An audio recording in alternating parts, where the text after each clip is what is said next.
기도하옵나이다. 아멘. 여러분, 인체가 그 필수 영양소가 있어요. 그러니까 여러분들 몸이 건강하고 건강하게 성장하려면 반드시 있어야 될 영양소, 3대 영양소가 있다 그러는데 아셔요? 아시죠?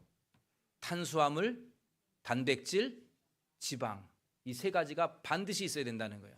이것이 부족하거나 불균형을 이루면 영양이 안 좋고 실조가 되고 병이 생기는, 반드시 있어야 되는 것입니다. 육신에는 그것이 필요하다고 한다면 영적으로 볼 때 우리 신앙인들에게 필요한 영의 3요소가 있어요. 믿음의 3요소, 신앙의 3요소. 뭘까? 그러면 믿음, 소망, 사랑입니다. 고린도전서 13장 13절 말씀에 보면 그런즉 믿음, 소망, 사랑 이 세 가지는 항상 있을 것인데 그 중에 제일은 사랑이라 그랬습니다. 고린도 교회가 사랑이 부족해서 사랑을 강조했지만 사실 이 문장은, 이 말씀은 믿음, 소망, 사랑 이 세 가지가 항상 있어야 한다. 우리 육체가 건강하려면 탄수화물, 단백질, 지방이 항상 있어야 하는 것처럼 영적으로는 믿음, 소망, 사랑이 우리에게 항상 있어야 한다라고 하는 것을 말씀하고 있습니다. 오늘 본문에도 보면 이 신앙의 3요소인 믿음, 소망, 사랑을 오늘 본문에도 언급하고 있어요.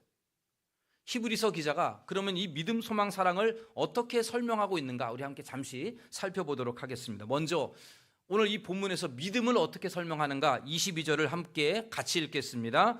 우리가 마음의 뿌림을 받아 악한 양심으로부터 벗어나고 몸은 맑은 물로 씻음을 받았으니 참 마음과 온전한 믿음으로 하나님께 나아가자. 여러분, 여기에 우리가 꼭 있어야 될 온전한 믿음이 뭐냐라고 했을 때는 예수님의 십자가의 피가 우리의 내 모든 죄를 씻으셨다, 이걸 믿는 거예요.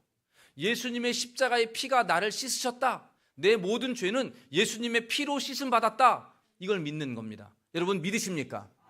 이 믿음이 항상 있어야 된다는 거예요. 이 믿음이. 그러면 소망은 어떻게 설명할까요? 우리 23절 말씀을 함께 같이 읽어볼까요? 23절. 또 약속하신 이는 미쁘시니 우리가 믿는 도리에 소망을 움직이지 말며 굳게 잡고, 우리가 꼭 굳게 잡고 있어야 될 소망이 뭐냐라고 했을 때는 예수님이 우리의 죄를 씻었을 뿐만이 아니라 지옥에 들어갈 나를 천국으로 인도하실 것이다 는 것이 우리의 소망이에요. 그러니까 천국이 저와 여러분들의 소망이 되어야 한다는 것이에요. 여러분, 날마다 천국을 소망하며 삽니까? 이 땅의 삶이 아니라 저 천국, 영원히 살 그 집, 그거 소망하며 바라보면서 살고 있습니까? 이거 소망 꼭 가지고 있어야 한다는 거예요. 마지막으로 사랑은 어떻게 설명할까요? 우리 24절도 함께 읽겠습니다. 서로 돌아보아 사랑과 선행을 격려하며. 서로 돌아보래요. 그래서 서로 사랑으로 또 선행으로, 서로 섬김으로 그렇게 함께 격려하면서 사랑으로 서로 북돋워 주자, 이러한 뜻이죠. 뜨겁게 사랑하자는 거예요. 다시 한번 정리합니다. 신앙인들이라면 반드시 있어야 될 영적인 영양소 세 가지 3요소 뭐죠? 믿음, 소망, 사랑. 첫째는 예수님의 피로 내 죄가 씻음 받았다는 예수님의 피에 대한 믿음. 두 번째는 예수님이 나를 장차 천국으로 인도하실 것이라는 소망. 그리고 예수님을 믿어 하나님의 자녀가 된 우리 모두가 서로 뜨겁게 사랑하고 선한 행실로 서로 돕고 섬기는 삶, 그 사랑. 이 믿음, 소망, 사랑이 반드시 있어야 된다 그랬습니다. 이 믿음, 소망, 사랑이 우리의 삶을 더욱 풍성하게 만들고 복된 인생이 되게 만드는 그러한 비결이다는 뜻이에요. 그런데 여러분, 이 믿음, 소망, 사랑이 늘 우리 안에 풍성해야 되는데 이것이 풍성하지 못하게 결핍하게 만드는 원인이 하나 있어요. 문제가 되는 게 하나가 있습니다. 그게 뭘까요? 여러분, 오늘 그 문제는 25절에 답이 있습니다. 25절 말씀을 우리 같이 함께 읽어보도록 합시다. 모이기를 패하는 어떤 사람이 오직 권하여 그날이 가까움을 볼수록, 모이기를 패하는 어떤 사람의 습관과 같이 하지 말고 그랬으니까 믿음, 소망, 사랑이 우리의 삶의 풍성이 영향으로 우리의 삶을 풍성하게 복되게 만들기 위해서 우리가 꼭 가져야 될 것은 뭐냐면 모이기를 힘쓰는 습관이라는 거예요. 모이기를 패하는 습관이 우리 가운데 생겨나게 되면 믿음, 소망, 사랑이 식어지는 거예요.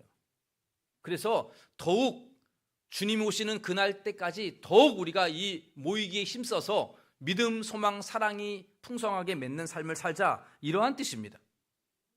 모이는 습관이 되어야 한다는 거예요. 이 모이는 습관이라고 하는 것은 곧 예배하는 습관이에요. 예배하는 습관.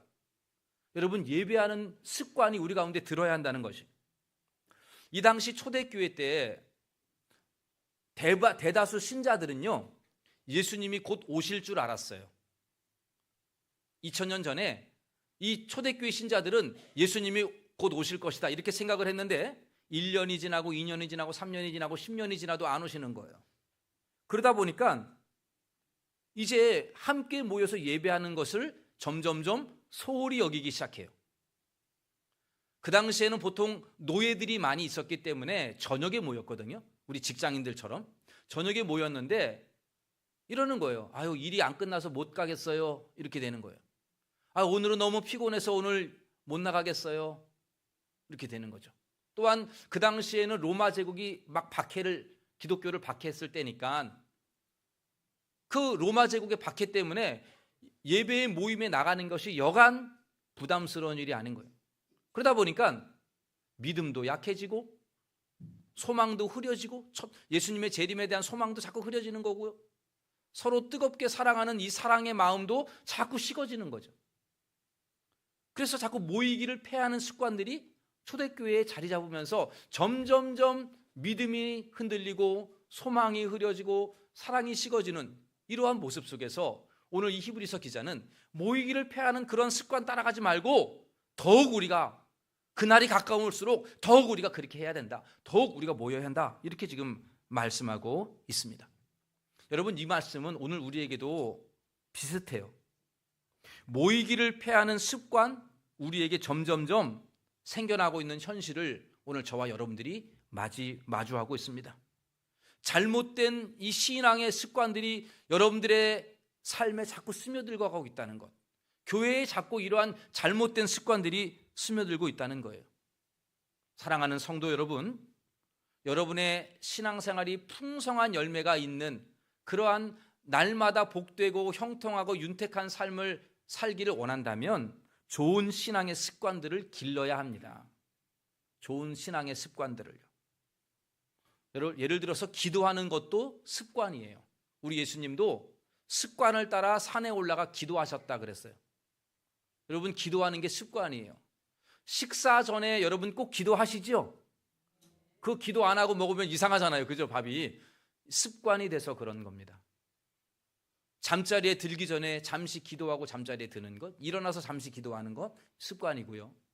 새벽에 나와 기도하는 것도 습관이에요. 금요 기도에도 습관이 되어야 돼요.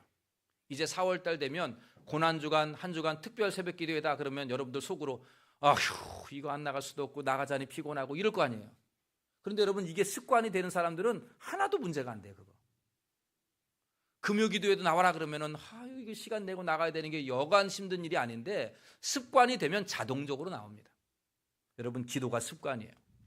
그러한 기도의 습관이 여러분들에게 꼭 있기를 바랍니다. 여러분, 언어도 습관이에요. 늘 감사하는 말, 늘 긍정적인 말을 하는 사람이 있는 반면에 뭐든지 부정적인 말을 하는 사람들도 있어요. 습관이에요. 감사하는 마음을 늘 고백하는 사람이 있는 반면에 전혀 감사가 없는, 감사할 줄 모르는 습관이 있어요. 어떤 신앙인들은 욕하는 습관이 있어요. 욕을 안 하면 말이 안 됩니다. 항상 욕이 뒤따라야 되는, 이게 습관이에요. 여러분, 좋은 언어의 습관을 우리가 기를 수 있기를 바랍니다. 무엇보다도 여러분, 예배가 습관이에요. 예배도 습관입니다. 아까 모이기를 패하는 습관이라고 얘기하잖아요. 모이기를 힘쓰는 것도 아주 중요한 습관이라는 것을 우리는 알아야 합니다. 우리가 1년 내내 지금 참된 예배를 드리자, 참된 예배자가 되자 막 우리가 이걸 얘기하고 있는데 참된 예배를 드리려면 여러분 습관이 되지 아니하면 안 됩니다. 습관이 돼야 돼요. 먼저 주일에 빠지면 뭔가는 어색해야 돼요. 여러분 어떻습니까? 일요일 11시에 예배 있지 아니하고 예배당에 있지 아니하고 다른 데 있으면 좀 어색하지 않나요? 어색해야 돼요. 그런데 여러분 이상하게도 예배를 이렇게 안 드리다 보면은요, 예배당 오는 게 오히려 어색해져요. 새 가족들이 예배당 한 번 오는 게 얼마나 어려운 줄 몰라요. 습관이 안 된 사람들은 주일에 예배를 드린다는 것이 보통 힘든 일이 아니에요. 여러분들은 그냥 내 집 들락느듯이 이렇게 오시는데 습관이 안 되신 분들에게는 예배 한 번 드리는 게 참 어려워요. 그래서 여러분 1년 52주 주일 예배를 드린다. 여러분들은 쉬운 일이잖아요. 뭐 그거 누가 못해요. 할 수 있잖아요. 그런데 어떤 분들에게는 습관이 안 된 사람에게는 이거 엄청 어려운 일입니다. 습관이 돼야 되는 거예요. 자동으로 일요일 날에는 예배당에 올 수 있는 그러한 습관이 우리 가운데 있어야 합니다. 또한 여러분, 예배에 지각하는 것도 습관이에요. 제가 요 앞에 다 보잖아요, 여러분. 여러분들 몇 시에 오는지 다 알아요, 저는. 항상 그분은 그 시간에 거의 와요. 지각하는 분들도 항상 그 시간에 옵니다. 제가 알아요. 자동적으로 열려요. 그래서 제가 11시 예배를 드렸는데 그 자리에 안 계셨다. 걱정 안 해요. 10분쯤엔 올 거니까. 여러분, 예배에 늦는 것도요, 습관이에요. 참된 예배를 드리려고 한다면 이거 바꿔야 되지 않겠습니까? 또 이런 것도 있어요. 기도 시간에, 장로님 대표 기도하는 시간에 눈 뜨는 게 습관인 사람들도 있어요. 눈 뜨고 감는 거는 두 번째인데 딴짓을 해요. 눈 뜨고 두리번거린다든지 어디 뭘 한다든지 아무도 안 문다는 거죠.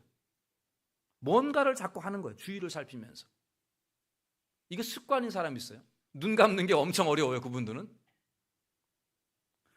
또 예배 시간에 가만히 못 앉아 있어요. 한 시간을. 물론 생리적인 현상 때문에 뭔가 문제가 있어서 뭐 예배 잠시 이동하는 건 괜찮아요. 그런데 습관인 사람이 있어요. 한 30분 일어나면 엉덩이가 근질근질해가지고 뭔가 일어나야 돼요. 그래서 안 가던 화장실도 한번 가야 되고요. 물도 한번 마시러 갔다 와야 되고 뭐 이렇게 되는. 또 예배 시간에 스마트폰 하시는 분들 습관이에요. 여러분 잠자리에 잘 때 스마트폰 하시는 분들 계시죠? 저도 그게 좀 습관이 된 것 같은데 예배 시간에도 바로 스마트폰 켜요. 끝날 때까지 봅니다. 그거 습관이 돼서 그래요. 이거 안 보면은 너무 지루한 거예요. 몸이 쑤셔서. 그런 분들도 계시고요. 또 어떤 분들은 조는 게 습관인 수도 있어요. 예. 그냥 설교 시간 됐다 그러면 바로 주무시기 시작합니다. 이상하게도 설교 끝날 때쯤은 다 깨시더라고. 그것도 신기해요. 근데 조는 게 습관인 분들이 계세요. 그냥 피곤해서 조는 게 아니라 그냥 습관이에요. 예배가 지루해서 그럴 수 있죠. 목사의 설교가 너무 지루하니까 졸 수도 있고 따분하니까 스마트폰도 보고 이러는 거죠. 그런데 여러분 문제는 나는 그렇다 치더라도 나 때문에 옆에 있는 사람, 앞에 있는 사람, 뒤에 있는 사람이 은혜로운 예배에 방해가 돼요. 나 때문에 다른 사람에게도 방해가 된다는 거예요. 이게. 그러면 우리가 고쳐야 되지 않을까요? 나를 위해서도 고쳐야 되고 함께 예배하는 성도들을 위해서라도 내가 이 1시간 예배 드리는 것, 바른 습관을 기르는 것 중요하지 않겠습니까? 부탁드립니다. 참된 예배를 위해서 모이기에 힘쓰는 습관, 참된 예배를 드리는 습관들을 길러 나아갈 수 있게 되기를 부탁을 드립니다. 나 때문에 나도 그렇고 내 옆에 있는 신앙의 동역자도 그렇고 예배에 방해가 되지 않도록 여러분 참된 예배의 습관들을 길러 나아갈 수 있게 되기를 부탁을 드립니다. 그래서 우리 교회가 이 예배를 참된 예배를 통해서 그 믿음, 소망, 사랑이 그 예배 가운데 다시 한번 회복되고 믿음, 소망, 사랑의 이 영적인 영양소가 여러분들의 삶에 풍성히 열매 맺게 되기를 간절히 원합니다. 마지막으로 한 가지 일화를 소개하고 마치려고 합니다. 여러분 100년 전에 평양에 있는 산정현 교회에 있었던 일화인데 아마 이 일화는 몇 번 들어보셨을 거예요. 화면에 보시면 주기철 목사님하고 조만식 장로님 일화예요. 여러분 이 얘기 좀 아실 것 같은데 조만식 장로님 아시죠? 누군지. 대한민국에서 모르는 사람이 없는 독립운동가 아닙니까? 민족의 지도자죠. 어느 날 주일에 이 산정현 교회 조만식 장로님이 막 독립운동하느냐고 사람들 만나느냐고 좀 늦었어요. 시간이 좀 늦었어요. 그래서 그만 예배 시간 놓쳐서 늦게 들어갔습니다.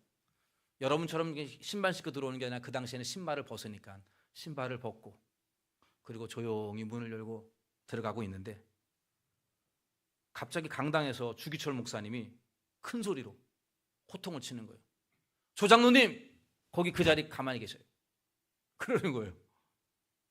그러니까 한 손에는 성경을 들고 한 손에는 신발 두 켤레 이렇게 들고 있다가 꼼짝없이 그냥 서 있었어요. 이 조만식 장로님. 예배 끝날 때까지 서 있었어요. 여러분, 주기철 목사님은 조만식 장로님의 오산학교 제자예요. 선생이었고 제자였었어요. 그 제자를 마산 문창교회에 있었던 이 주기철 목사님을 평양으로 모시고 온 분이 조만식 장로님이에요. 거기서 이제 신사참배 반대하다가 돌아가시지 않았습니까? 그리고 나이 차이가 14살이나 더 많아요, 조만식 장로님이. 그리고 이분은 민족의 지도자잖아요. 다 알잖아요. 모르는 사람이 없죠. 그런데 조 장로님이, 목사님이 그 자리에 서 있어요. 그러니까 그 자리에 벌떡 서 있는 거예요. 요즘 같으면 어떨까요, 여러분? 뭐 저런 목사가 다 있어. 나를 면박주네? 나를 무시하네? 아마 그리고 문 확 닫고 나가지 않겠어요, 여러분? 제가 여러분들에게 늦게 왔다고 그 자리에 서 있어요. 그러면 어떻게 했어요, 여러분? 여기서 이상한 목사다 그럴 거 아니에요. 요즘은 그러한 목사, 그런 용기도 없고요. 여기 서 있는 사람이 또 그 말을 듣고 이렇게 들고 예배 끝날 때까지 서 있는 사람들도 아마 없을 거예요. 근데 그렇게 예배 끝날 때까지 서 있었어요. 축도가 끝났습니다. 그러면 이제 목사님 얼른 내려가서 아유 장로님 제가 과했으면 용서해 달라고 이렇게 얘기해야 되잖아요. 근데 안 그래. 주기철 목사님이 축도가 딱 끝나니까 장로님 앞으로 나와서 회개하세요. 그러는 거예요. 앞으로 나와서 회개하래요. 아마 그 당시에 산적인 교회가 한 1000명 모였대요. 그러니까 맨 뒤에 있다가 앞으로 나와서 회개하세요. 그러니까 신발을 싹 놓고 이제 장로님이 이렇게 나오는 거예요. 그리고서는 이렇게 말을 해요. 여러분, 내가 하나님 앞에 큰 죄를 졌습니다. 조만식 장로님이 이래요. 첫째는 하나님 앞에 예배드리는 것보다 사람 만나는 걸 더 중하게 여겼던 죄를 회개합니다. 그랬어요. 하나님 앞에 예배하는 것보다 사람 만나는 것을 더 중하게 여겼던 것, 귀하게 여겼던 것을 회개한다 그랬어요. 두 번째는 뭐라고 회개했냐면 목사의 마음을 아프게 한 것을 회개합니다. 이랬어요. 젊은 목사잖아요. 제자잖아요. 근데 그의 마음을 아프게 한 거를, 목사님의 마음을 아프게 한 거를 회개한다 그래요. 민족의 지도자가 그렇게 말을 했어요. 마지막으로 뭘 회개했냐면 장로로서 교회 앞에서 모범이 되지 못한 것 회개합니다.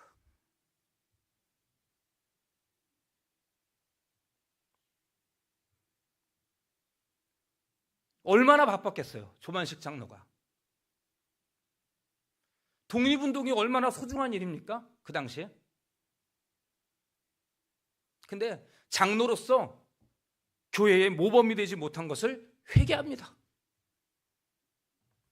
여러분, 산정연교회가 그날 눈물바다가 되었다 그래요.